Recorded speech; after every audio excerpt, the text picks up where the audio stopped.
बोल वृंदावन बिहारी धाम की जय। बोल एकादशी माता की जय। भगवान की जय। अत पाप मोचनी एकादशी महात्म की जय। धर्मराज युधिष्ठिर बोले, हे भगवान, मैंने फाल्गुन माह के शुक्ल पक्ष की एकादशी का महात्म सुना है। अब आप चैत्र माह के कृष्ण पक्ष की एकादशी के बारे में बतलाइए। इस एकादशी का नाम, इसमें कौन से देवता की पूजा की जाती है तथा विधि क्या है, सो सब विस्तार पूर्वक कहिए। श्री कृष्ण भगवान जी बोले, हे राजन, एक समय मानदाता ने लोमेश ऋषि से ऐसा ही प्रश्न पूछा था। तब लोमेश ऋषि ने उत्तर दिया, हे राजन, चैत्र माह के कृष्ण पक्ष की एकादशी का नाम पाप मोचनी है। इसके व्रत के प्रभाव से मनुष्य के अनेक पाप नष्ट हो जाते हैं। इसकी कथा इस प्रकार है। प्राचीन समय में एक चैत्र वन में अप्सराएं वास करती थी। वहाँ पर हर समय बसंत रहता था। उस वन में एक मेधावी नाम मुनि तपस्या करते थे।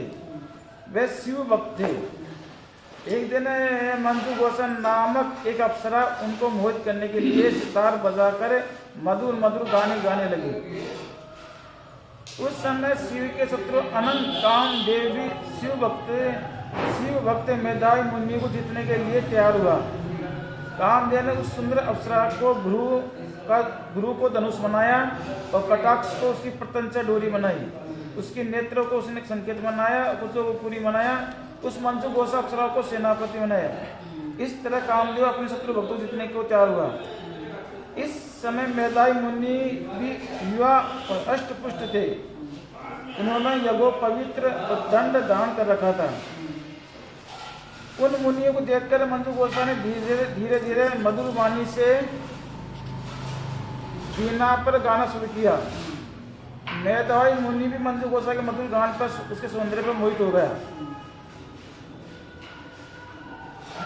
वह मुनि उसके सौंदर्य पर मोहित होकर शिव रहस्य को भूल गया और काम के वशीभूत होने के कारण उन्हें दिन रात का कुछ भी ध्यान न रहा। एक दिन मंजू गोसा उस मुनि से बोली, हे मुनि, अब मुझे बहुत समय हो गया, स्वर्ग जाने की आज्ञा दीजिए। उस अप्सरा के ऐसे वचनों को सुनकर मुनि बोले, हे सुंदरी, तू तो आज इस संध्या को आई है, अभी प्रातः काल तक ठहरू। मुनि के वचनों को सुनकर वह उनके साथ रमन करने लगा। बहुत समय बीत गया। फिर उसने मुनि से कहा, हे मुनीश्वर, अब आप मुझे स्वर्ग को जाने की आज्ञा दीजिए। मुनि बोले, अरे अभी तो कुछ ही समय नहीं हुआ, अभी कुछ और ठहर। इस पर वह अप्सरा बोली, हे मुनि, आपकी रात्रि बहुत लंबी है। अब आप सोचिए कि मुझे आपके पास आए कितने दिन हो गए। उस अप्सरा के वचनों को सुनकर मुनि को ज्ञान प्राप्त हो गया। समय विचार करने लगा। जब रमन करने का समय प्रमाण 57 साल 7 माह और 3 दिन जात हुआ, तो उससे अप्सरा को काल का रूप समझने लगे। वे महान क्रोधित हुए और तब नाश करने वाली अप्सरा की तरफ देखने लगे। उनके अधर कांपने लगे और इंद्रियां व्याकुल होने लगी। वे मुनि उस अप्सरा से बोले, ए दुष्ट, मेरे तप को नष्ट करने वाली, तू अब मेरे श्राप से पिशाचिनी हो जा। तू महान पापनी और दुराचारणी है, तुझे धिक्कार है। उस मुनि के श्राप से वे पिशाचिनी हो गई। तब वह बोली, हे मुनि, अब मुझ पर क्रोध को त्याग कर प्रसन्न हो जाओ, इस श्राप का निवारण कीजिए। तब मुनि को उससे शांति मिली और पिशाचिनी से बोली, हे दुष्ट, मैं श्राप से छूटने का उपाय बतलाता हूँ। चैत्र माह के कृष्ण पक्ष की जो एकादशी है, उसका नाम पाप मोचनी है। उस एकादशी को व्रत करने से तेरी पिशाचिनी देह छूट जाएगी। कौन सी पिशाचिनी देह छूट जाएगी। चैत्र मास की पाप मोचनी है ना, पाप मोचनी है, पाप को नष्ट करने वाली। चैत्र मास बोल लिया तुमने तो। चैत्र माह के कृष्ण पक्ष की जो कृष्ण पक्ष की है ना, कृष्ण पक्ष की है। चैत्र माह के कृष्ण पक्ष की जो एकादशी है, उसका नाम पाप मोचनी है। उस एकादशी का व्रत करने से तेरी पिशाचिनी की देह छूट जाएगी। इस प्रकार मुनि ने उसको समस्त विधि आदि बतला दी और अपने पिता चमन ऋषि के पास गए। चमन ऋषि अपने पुत्र का देखकर बोले, रे पुत्र, तूने क्या किया? तेरे समस्त तप नष्ट हो गए हैं। मैदावी बोले, हे पिताजी, मैंने बहुत बड़ा पाप किया है, आप उसके छूटने को उपाय बतलाइए। चमन ऋषि बोले, हे तात, तुम चैत्र माह के कृष्ण पक्ष को पाप मोचनी नाम एकादशी का विधि पूर्वक व्रत करना। और पिताजी के वचनों को सुनकर मैदावी ऋषि ने पाप मोचनी एकादशी का विधि पूर्वक उपवास किया और उसके प्रभाव से इनके समस्त पाप नष्ट हो गए। मंजू गोसा अप्सरा भी पाप मोचनी एकादशी का व्रत करने से पिशाचिनी की देह छूट गई और सुंदर रूप धारण करके स्वर्गलोक को चली गई। लोमेश बोले, हे राजन, इस पाप मोचनी एकादशी के प्रभाव से सब पाप नष्ट हो जाते हैं। इस एकादशी की कथा के श्रवण और पढ़ने से 1000 गोदान करने का फल मिलता है। इस व्रत के करने से ब्रह्म हत्या करने वाला, अगमन करने वाला आदि के पाप नष्ट हो जाते हैं और अंत में सुलभ हो जाते हैं। वृंदावन बिहारी लाल की, विष्णु भगवान की जय। नारायण नारायण नारायण श्रीमन नारायण नारायण नारायण श्रीमन नारायण नारायण नारायण बजमन नारायण नारायण बद्री नारायण नारायण नारायण लक्ष्मी नारायण नारायण नारायण वृंदावन बिहारी लाल की जय। भगवद गीता का 10वां अध्याय का पाठ कर रहे हैं सभी लोग। अर्थम 10वां अध्याय श्री भगवान वाच। श्री भगवान जी बोले, हे महाभावों, फिर भी मेरे परम रहस्य और प्रभावयुक्त वचनों को सुने, जिसमें मैं तुम अतिशय प्रेम रखने वाले के लिए हित की इच्छा से कहूँगा। मेरी उत्पत्ति को अर्थात लीला से प्रकट होने को न देवता लोग जानते, न महर्षि जन ही जानते हैं, क्योंकि मैं सब प्रकार से देवताओं का और महर्षियों का भी आदि कारण हूँ। जो मुझको अजन्मा अर्थात वास्तव में जन्म रहित, अनादि और लोगों का महान ऐसे तत्वों से जानता है, वह मनुष्यों में ज्ञानवान पुरुष और संपूर्ण पापों से मुक्त हो जाता है। निश्चय करने की शक्ति, यथार्थ ज्ञान और असमूढ़ता, क्षमा, सत्य, इंद्रियों को वश में करना, मन का निग्रह तथा सुख दुख, उत्पत्ति, प्रलय, भय, अभय तथा अहिंसा, समता, संतोष, तप, दान, कीर्ति और अपकीर्ति, ऐसे ये प्राणियों के नाना प्रकार के भाव मुझसे ही होते हैं। 7 महर्षिजन, 4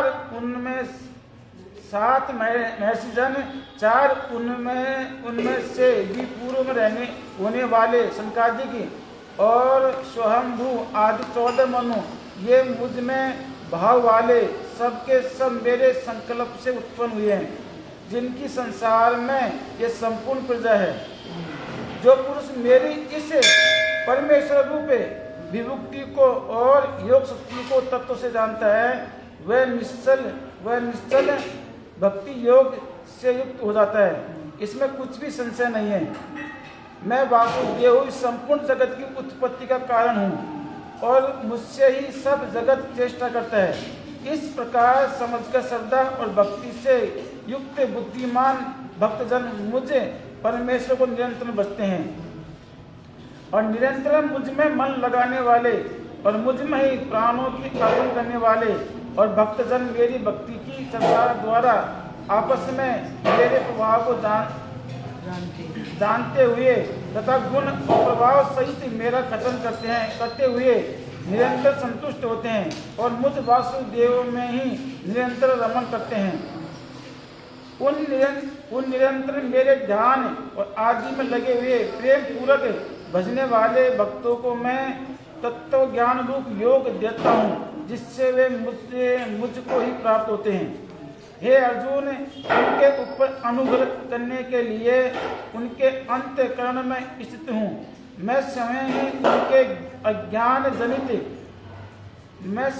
उनके अज्ञान जनित अंधकार को प्रकाश में और तत्व ज्ञान रूप दीपक के द्वारा नष्ट कर देता हूँ। अर्जुन उवाच। परम ब्रह्म परम धाम पवित्र परम भवानम परम शाश्वतम दिवे मादि देव मध्यम विभम आयुष्यम ताम मर्घम सर्वे देव ऋषि नारदस्तथा असितम देवलम व्यासम स्वयं चेव परविशम है। अर्जुन बोले, आप परम ब्रह्म परम धाम और परम पवित्र हैं, क्योंकि आपको सब ऋषिगण सनातन दिव्य पुरुष और एवं देवों का भी आदि देव और अजन्मा और सर्वव्यापी कहते हैं। वैसे ही देव ऋषि नारद और असित देव ऋषि तथा महर्षि व्यास भी कहते हैं, और आप भी मेरे प्रति कहते हैं। हे केशव, जो कुछ भी मेरे प्रति आप कहते हैं, इससे सबको मैं सत्य मानता हूँ। हे भगवान, आपके लीला में स्वरूप को न तो दानव जानते और न ही देवता ही।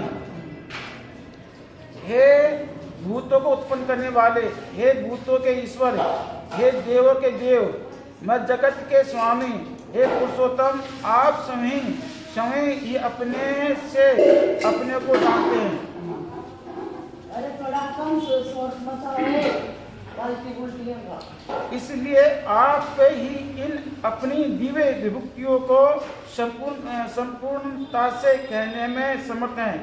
जिन विभूतियों के द्वारा आप इन सब लोगों को व्याप्त करके स्थित हैं, हे योगेश्वर, मैं किस प्रकार निरंतर चिंतन करता हुआ आपको जानूं। हे भगवान, आप किन किन भावों में मेरे द्वारा चिंतन करने योग्य हैं। हे जनार्दन, आपकी योग शक्तियों को और विभूतियों को फिर भी विस्तारपूर्वक कहिए, क्योंकि आपके अमृतमय वचनों को सुनते हुए मेरी तृप्ति नहीं होती है, अर्थात सुनने की उत्कंठा बनी रहती है। श्री भगवान उच्चार अंतते कथयस्यामि दिवा अयतसं विभूतिं प्रदानयतं कुरुक्षेत्रं नाशयन्तो विस्तरस्य में। हे भगवान, श्री भगवान बोले, एक कुरुश्रेष्ठ, अब मैं जो मेरी दिव्य विभूति है उनको तेरे लिए प्रधानता से कहूँगा, क्योंकि मेरे विस्तार का अंत नहीं है। अहे महात्मा गुराकेश सर्वभूतास्यस्ति अहे मातिसम मध्यम च भूता नामांत एवं च। हे अर्जुन, मैं सब भूतों के हृदय में स्थिति सबका आत्मा हूँ तथा संपूर्ण भूतों का आदि मध्य और अंत में मैं ही हूँ। मैं अदिति के 12 पुत्रों में विष्णु और ज्योतियों में किरणों वाला सूर्य हूँ। मैं उन वासुदेव का 49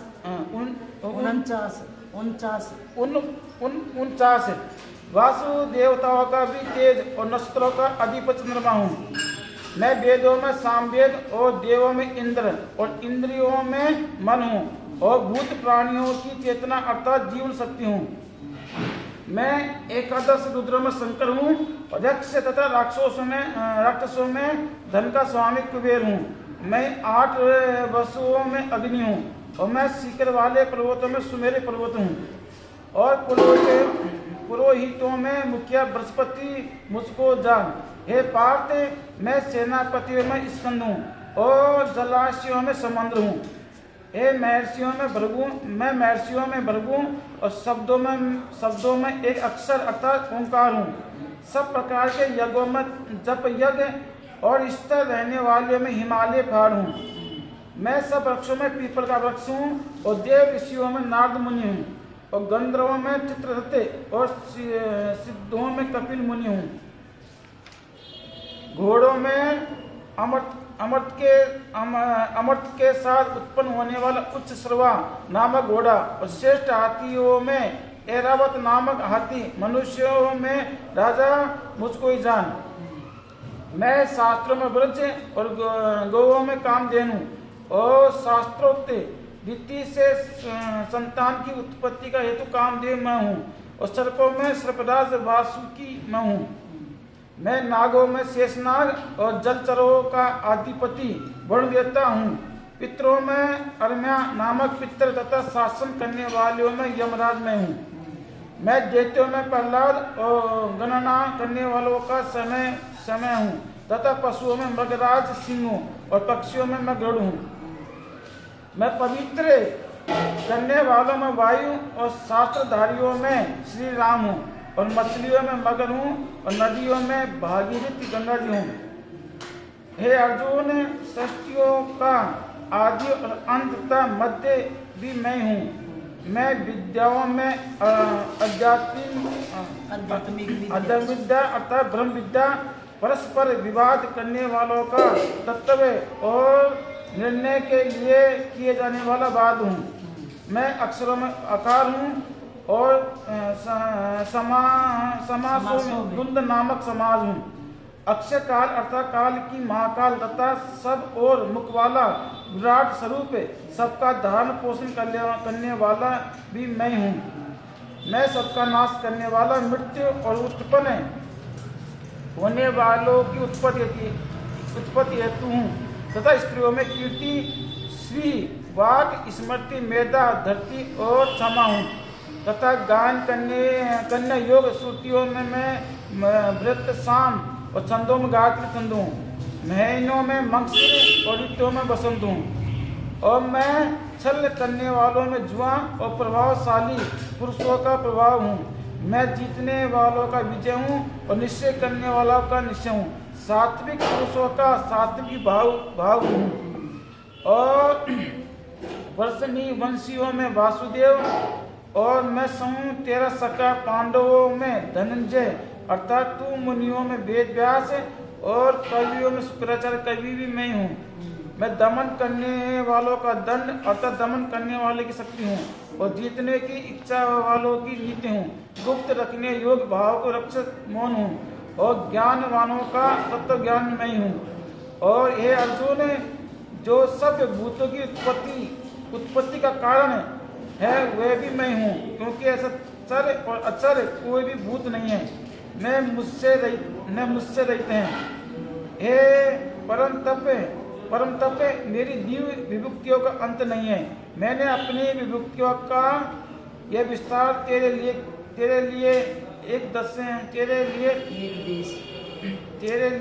एक देश से अर्थात संक्षेप में कहा है। जो भी विभूति युक्त अर्थात ऐश्वर्य युक्त, कांति युक्त, शक्ति युक्त वस्तु है, उसको तू मेरे तेज के अंश की अभिभूति जान। अतः हे अर्जुन, इस बहुत जानने से तेरा क्या प्रयोजन है?